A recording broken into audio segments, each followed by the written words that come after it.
गगन मंडल से उतरे सदगुरु सत्य कबीर, जलज माही पोढ़न कियो सब पीरन के पीर। सर्व सृष्टि के रचनहार कबीर परमात्मा चारों युगों में इस धरा पर आते हैं और आम साधारण व्यक्ति की तरह लीला करते हुए मानव समाज को सद्भक्ति मार्ग देकर चले जाते हैं।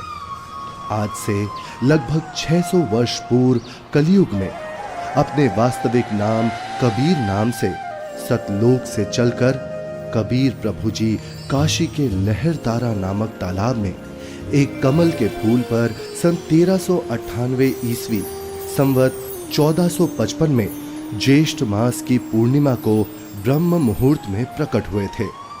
उन्हें नीमा और नीरू नाम के जुलाहा दंपत्ति ने पाला था। बात 1403 ईस्वी की है, जब कबीर प्रभु जी 5 वर्ष के थे। बालक रूप परमेश्वर कबीर साहिब जी ने 5 वर्ष की आयु से ही अपने अद्वितीय आध्यात्मिक ज्ञान में उस समय के सुप्रसिद्ध विद्वानों, ब्राह्मणों, काजी और मौलवियों के छक्के छुड़ाना शुरू कर दिया था। उन्हीं में से एक लीला है परमेश्वर कबीर जी द्वारा 104 वर्षीय काशी के सुप्रसिद्ध ब्राह्मण स्वामी रामानंद जी को गुरु धारण करने और उनको अपने अनमोल सत्य ज्ञान का उपदेश प्रदान करने की। रामानंद स्वामी जी रोज ब्रह्म मुहूर्त में गंगा घाट पर नहाने जाते थे। एक दिन ऐसे ही जब वो नहाने गए, जैसे ही स्वामी रामानंद चलकर नदी के किनारे सीढ़ियों से उतरने लगे, स्वामी रामानंद जी के पैर के खड़ाऊ कबीर प्रभु के सर पर लगते हैं। बालक कबीर जोर जोर से रोने लगे। रामानंद जी के चेहरे के भाव बदलकर चिंता वाले हो गए। वो नीचे की तरफ झुके। जैसे ही रामानंद जी झुकते हैं, उनकी गले की कंठी, जो कि एक तुलसी के मनके की होती है, पौड़ी पर बैठे कबीर जी के गले में डल जाती है और स्वामी रामानंद जी रोते हुए बालक रूप में परमेश्वर के सर पर हाथ सहलाते हुए बोलते हैं, ये क्या अनर्थ कर दिया मैंने। रो मत बेटा, राम राम बोलो। राम राम। राम राम कहने से सब दुख दूर हो जाएंगे। ये बच्चा जरूर अपने माँ बाप से बिछड़कर यहाँ आ गया है। ऐसा करता हूँ, स्नान करने के पश्चात इसे आश्रम ले चलता हूँ और फिर इसके माता पिता के बारे में पता करता हूँ।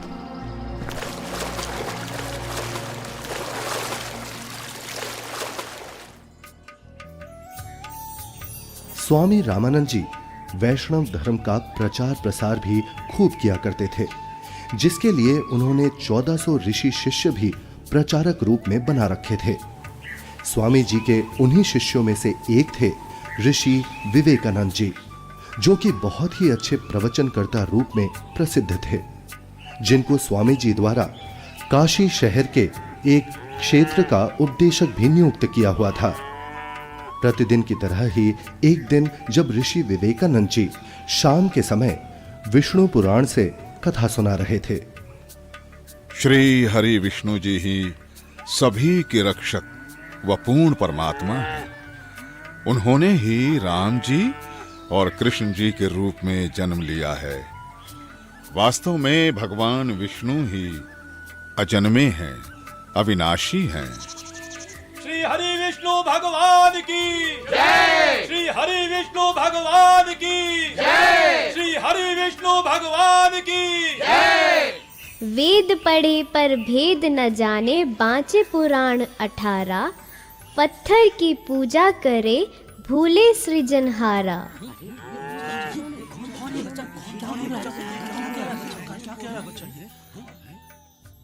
हे ऋषिवर, भगवान विष्णु अजन्मे और अविनाशी नहीं है।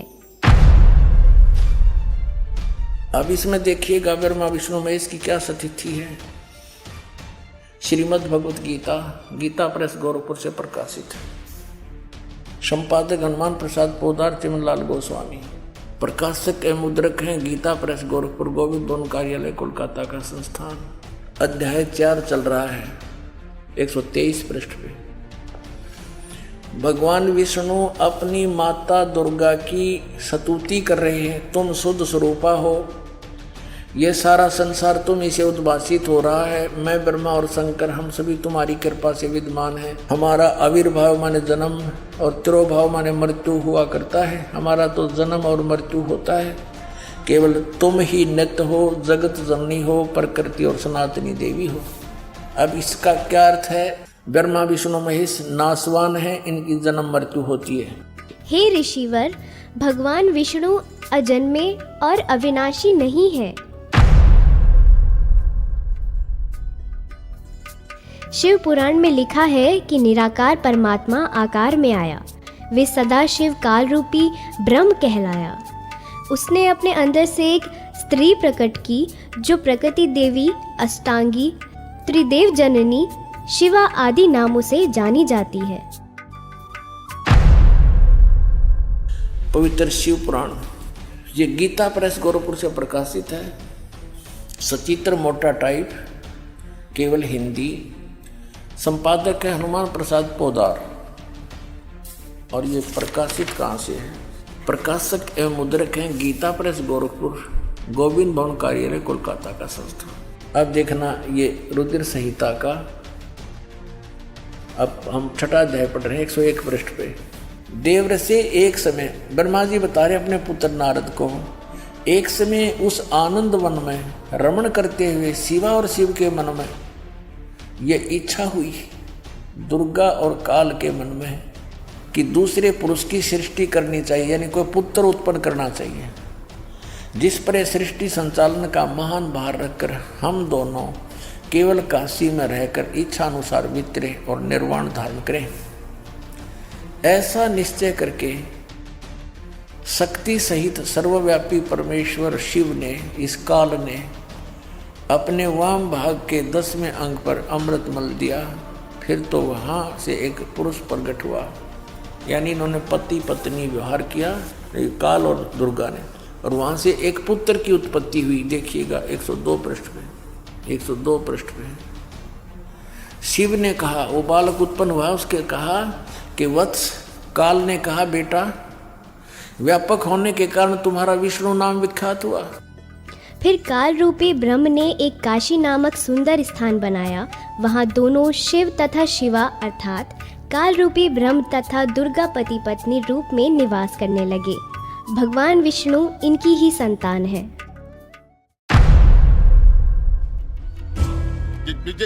ये सब झूठ बोल रहा है।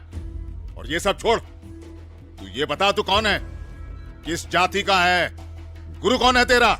ये तो जुलाहा है, नीमा नीरू का पुत्र है। हे ब्राह्मण, मेरे गुरु भी वही है जो आपके गुरु हैं। अच्छा, तुझे पता भी है मेरे गुरुदेव कौन है? मेरे गुरुदेव स्वामी श्री श्री 1008 स्वामी रामानंद जी महाराज हैं। जी पंडित जी, मेरे गुरु जी भी स्वामी रामानंद जी ही हैं। झूठ, सरासर झूठ। देखो भाइयों, ये जुलाहा सरेआम झूठ बोल रहा है। मेरे गुरुजी तेरे जैसे अछूत के दर्शन भी नहीं करते। शिष्य बनाना तो बहुत दूर की बात है। कल सुबह तुझे गुरुजी के समक्ष पेश करूंगा। दूध का दूध, पानी का पानी हो जाएगा। गुरुदेव तुम्हें स्वयं दंड देंगे। मेरे गुरु का नाम मिट्टी में मिलाता है। तुम भी आना भाइयों, देखना अपनी आंखों से। इस कबीर जुलाहे का झूठ कल सबके सामने आ जाएगा। हाँ, हम सब आएंगे, हम सब आएंगे, हम सब आएंगे।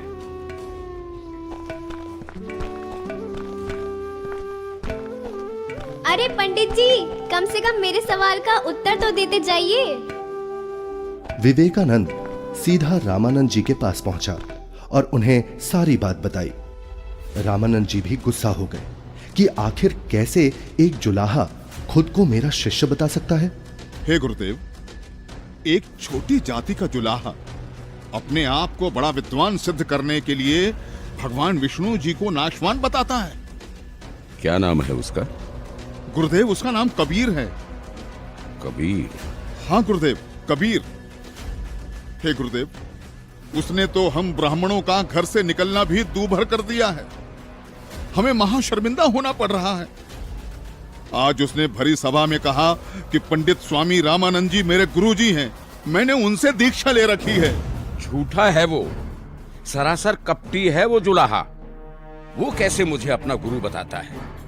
उसको कल लेकर आओ मेरे सामने, और उन सभी को भी बुला लेना जिनके सामने उस तुच्छ जुलाहे ने तेरी बेइज्जती की है। कल सभी के समक्ष उसके झूठ का पर्दाफाश करूंगा।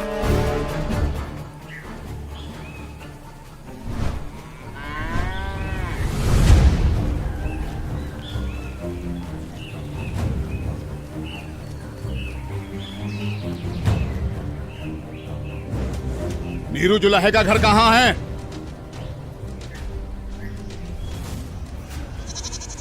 नीरू, नीरू सुनो, नीरू, नीरू। क्या हुआ भाई? बड़े परेशान दिख रहे हो। विवेकानंद अपने साथियों के साथ कबीर को पकड़ने आ रहा है। आपका घर पूछ रहा है। हाँ, लगता है कबीर ने इनको कुछ कहा है। उसे समझाओ, इनसे पंगा ना ले। क्या? कौन आ रहा है? हमें हमारे कबीर के लिए कौन आ रहा है? कौन पकड़ेगा? नीमा और नीरू डर जाते हैं और कबीर को झोपड़ी के पीछे ले जाकर कंबल से उड़ाकर छुपा देते हैं। तभी विवेकानंद वहां पहुंच जाता है। कहाँ है वो दंड वाला कबीर?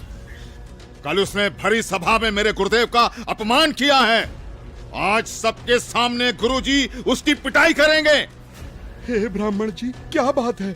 इतना क्रोधित मत होइए। हमारा कबीर किसी का अपमान कर ही नहीं सकता। न जाने क्यों आप हमारे कबीर के पीछे पड़े हैं। मेरा कबीर यहाँ नहीं है। अच्छा, अभी पता चल जाएगा। तोड़ डालो इसकी झोपड़ी को और ढूंढ कर निकालो उस अधर्मी कबीर को। रुक जाइए, हम हाथ जोड़ते हैं। हमारे कबीर ने कुछ नहीं। घर में घुसकर विवेकानंद और उसके शिष्य तोड़ फोड़ करने लगते हैं तो कबीर प्रभु जी से नहीं रहा जाता। वो सामने आ जाते हैं। मत छोड़ो यहाँ, सब कुछ तोड़ फोड़ दो सब कुछ। हे विवेकानंद ब्राह्मण, मैं यहाँ हूँ, झोपड़ी के पीछे। झोपड़ी के पीछे पकड़ो उसे। पकड़ो। विवेकानंद उन्हें बंदी बना लेता है। फिर जब नीमा और नीरू कबीर प्रभु को बचाने की कोशिश करते हैं तो विवेकानंद उन्हें धक्का मारता है और हिंसा करते हुए कबीर प्रभु को रामानंद जी के पास ले जाता है। विवेकानंद और साथ आए शिष्य बालक को छुड़ाने के लिए बीच में आए नीरू और नीमा के ऊपर भी हाथ उठाते हैं।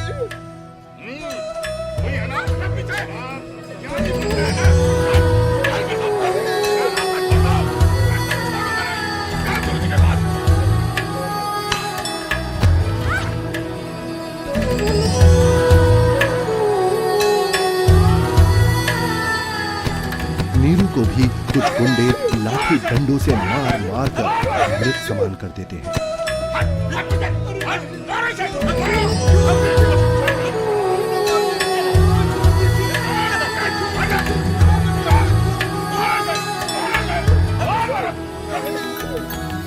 साच कहू जग मार ही, या झूठ कही ना जाई हो। साच न पूरा पावते, ये झूठे जगपति आई हो। एक तरफ विवेकानंद कबीर प्रभु जी को पकड़कर रामानंद जी के पास ला रहा था और दूसरी तरफ रामानंद जी ने अपनी कुटिया के बाहर एक बड़ा सा पर्दा लगवा दिया जिससे रामानंद जी की नजर शूद्र पर ना पड़े। हे स्वामी, आपके आदेश के अनुसार पर्दा लगवा दिया है जिससे कबीर की नजर आप पर ना पड़े। कबीर को इस पर्दे के पीछे ही खड़ा किया है। मारो इसे, इसने हमारे गुरुदेव का अपमान किया है। मारो, हमारे ईश्वर की निंदा किया इसने। मारो इसको, मारो इसे, मारो। शांत शांत शांत। आप सभी शांत रहें। गुरुजी खुद ही इस अधर्मी को सजा देंगे। कौन है तू जुलाहे? मैं सतलोक का निवासी हूँ, अजन्मा अविनाशी हूँ, पूर्ण ब्रह्म परमेश्वर हूँ। मेरा नाम कबीर देव है। ये सृष्टि मुझ पर ही आश्रित है। तू हाड़ मांस का बना मुसलमान के टुकड़ों पर पलने वाला नीच जुलाहा जाति का बालक है। तू खुद को परमात्मा कहता है। सत्य यही है कि मैं ही सर्वशक्तिमान परमेश्वर हूँ और आप ही मेरे गुरुजी हैं। आप मुझे अपशब्द कह रहे हैं तो भी मुझे आनंद आ रहा है गुरुदेव। तू ऐसे नहीं मानेगा ना जुलाहे। तू थोड़ी देर प्रतीक्षा कर, मैं पहले पूजा कर लेता हूँ, फिर तुझे देखूंगा।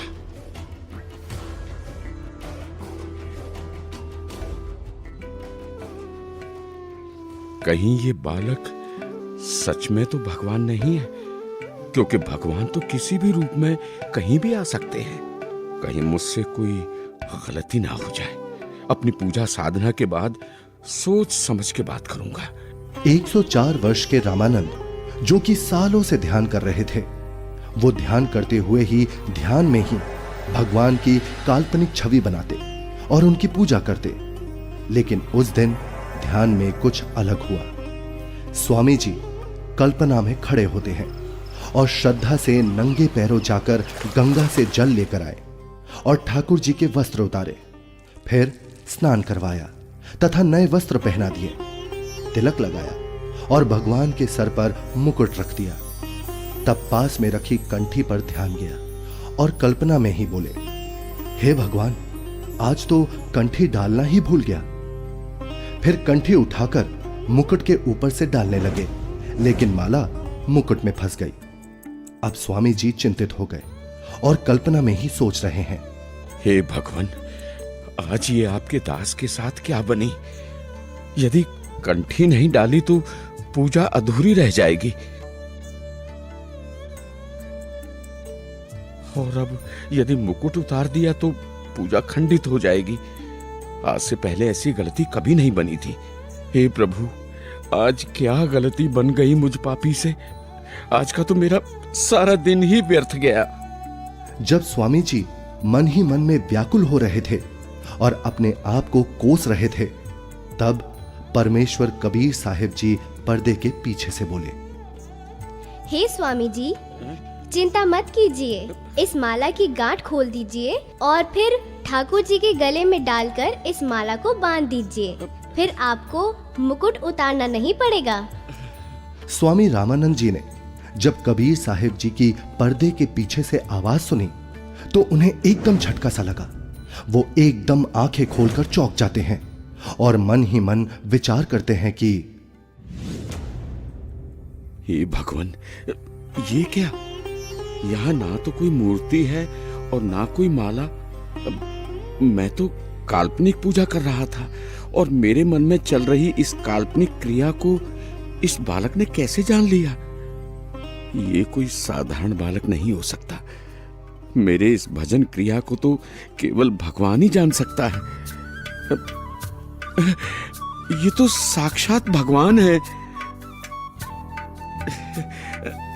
आपने तो मेरे मन की बात बता दी। आप तो स्वयं भगवान आए हो। आप कोई साधारण बालक नहीं हो। हाँ, आप कोई साधारण बालक नहीं हो। फिर स्वामी जी को महसूस हुआ कि बालक कबीर के शरीर में कहीं हड्डियां तो महसूस हो ही नहीं रही। तभी वो बालक कबीर को सीने से हटाकर उनके हाथ पैर यानी शरीर को दबा दबा कर देखने लगे। हे भगवान, आपका शरीर तो बहुत कोमल है, जैसे रुई हो। आपके शरीर की तुलना में मेरा तो पत्थर जैसा शरीर है।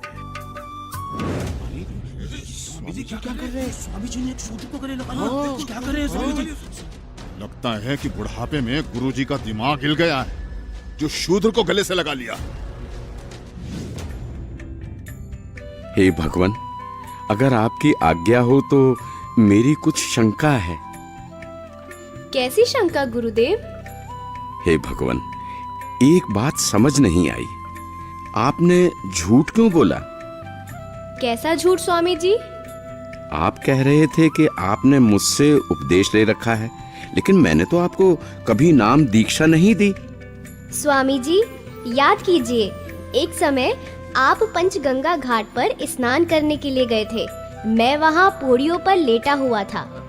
आपके पैरों की खड़ाऊ मेरे सिर पर लगी थी और मैं पीड़ा के कारण रो रहा था। तब आपने मेरे सिर पर हाथ रखा और कहा कि बेटा राम राम बोलो। तो स्वामी जी, आप मेरे गुरु बन गए और मैं आपका शिष्य। मेरा तो उद्देश्य ही वहां पर आपसे दीक्षा लेना था। हाँ, अब याद आया। परंतु वो तो बहुत छोटा बच्चा था। वो देखिए स्वामी जी, क्या मैं ऐसा था?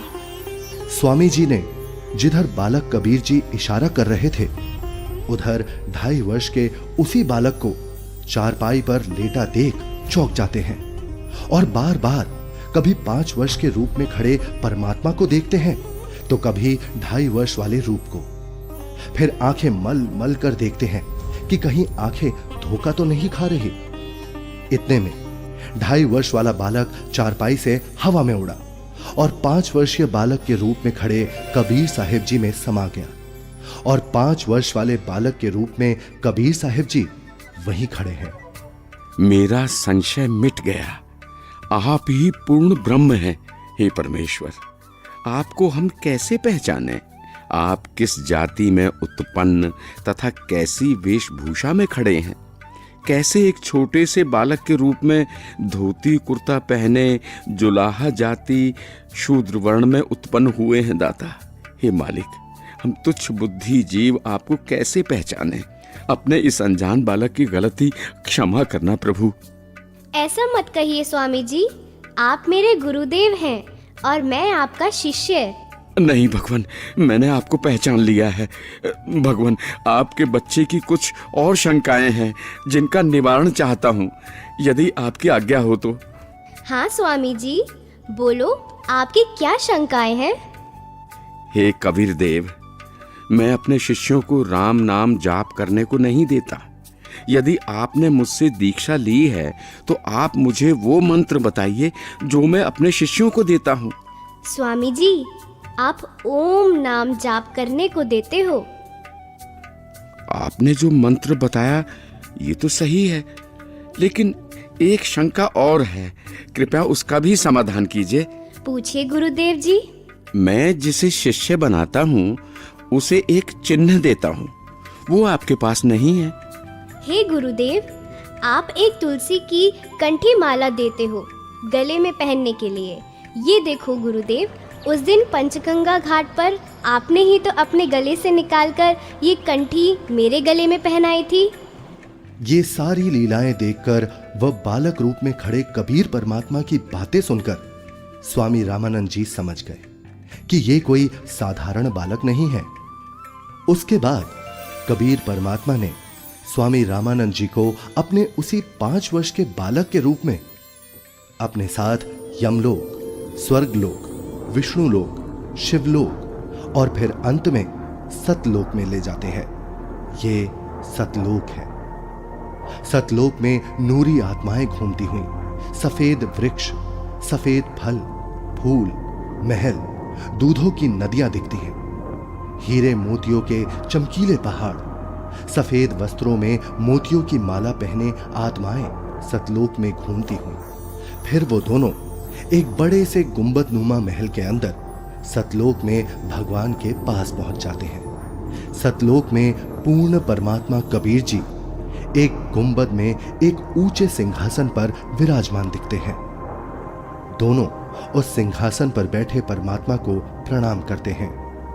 अब बालक रूपधारी कबीर देव उस सिंहासन के पास जाते हैं और सिंहासन पर बैठे अपने अन्य रूप पर चवर करते हैं। ऐसा देखकर रामानंद जी सोचते हैं, इसका मतलब कबीर देव जी इस सिंहासन पर बैठे सच्चे परमात्मा के सेवक हैं। तभी सिंहासन पर विराजमान तेजोमय परमात्मा सिंहासन से उठकर खड़े हो गए और कबीर देव जी के सामने हाथ जोड़कर कबीर देव जी को बैठने का आग्रह करने लगे। बालक रूप में कबीर परमात्मा सिंहासन पर बैठ गए और पहले सिंहासन पर बैठे परमात्मा बालक कबीर को चवर करने लगे। रामानंद जी प्रभु के सामने हाथ जोड़कर खड़े रहे।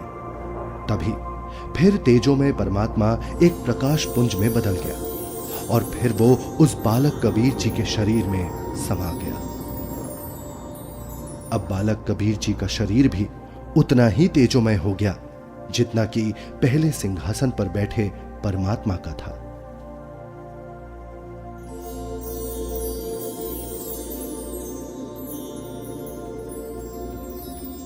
बोलत रामानंद जी सुनो कबीर करतारे, गरीबदास सब रूप में तू ही बोलनहार। दोहू ठोर है एक तू बया एक से दो, गरीबदास हम कारणे तुम आए हो मगजो। तुम साहेब तुम संत हो और तुम सतगुरु तुम हंस, गरीबदास तुम रूप बिना और न दूजा अंश। हे परमात्मा, आप जी स्वयं ही दोनों स्थानों पर लीला कर रहे हो। आप ही निज ब्रह्म पूर्ण ब्रह्म हो। तीनों लोकों में प्रवेश करके सबका धारण पोषण करते हो। मैंने आपका वो सनातन परम धाम आंखों देख लिया है। आप ही परमेश्वर हो, आप ही सतगुरु तथा आप ही तत्वदर्शी संत हो, और आप ही हंस अर्थात अच्छे बुरे को भिन्न भिन्न करने वाले सच्चे भक्त भी हो। मैं आपका भक्त, आप मेरे गुरुजी। स्वामी जी, आप मेरे गुरुजी ही बने रहो। मैं आपका शिष्य हूँ। ये गुरु परंपरा बनाए रखने के लिए अति आवश्यक है, नहीं तो भविष्य में संत भक्त कहा करेंगे कि गुरु बनाने की कोई आवश्यकता नहीं है। कबीर ने कौन सा गुरु बनाया था? इसलिए स्वामी जी, संसार की दृष्टि में आप मेरे गुरुजी की भूमिका कीजिए, तथा वास्तव में जो साधना की विधि मैं बताऊं, आप वैसे भक्ति कीजिए। ठीक है परमात्मा, जैसी आपकी आज्ञा। इस प्रकार परमेश्वर कबीर जी ने 5 वर्ष की आयु में ही 104 वर्ष के ब्राह्मण को तत्व ज्ञान से परिचित कराया, और गुरु परंपरा को बनाए रखने के लिए कबीर साहिब जी ने स्वामी रामानंद जी को अपना गुरु बनाया। यह अनमोल ज्ञान जगत गुरु तत्वदर्शी संत रामपाल जी महाराज के सत्संग प्रवचनों से संग्रह किया गया है। संपूर्ण आध्यात्मिक ज्ञान प्राप्त करने के लिए अवश्य सुनिए जगत गुरु तत्वदर्शी संत रामपाल जी महाराज जी मंगल प्रवचन।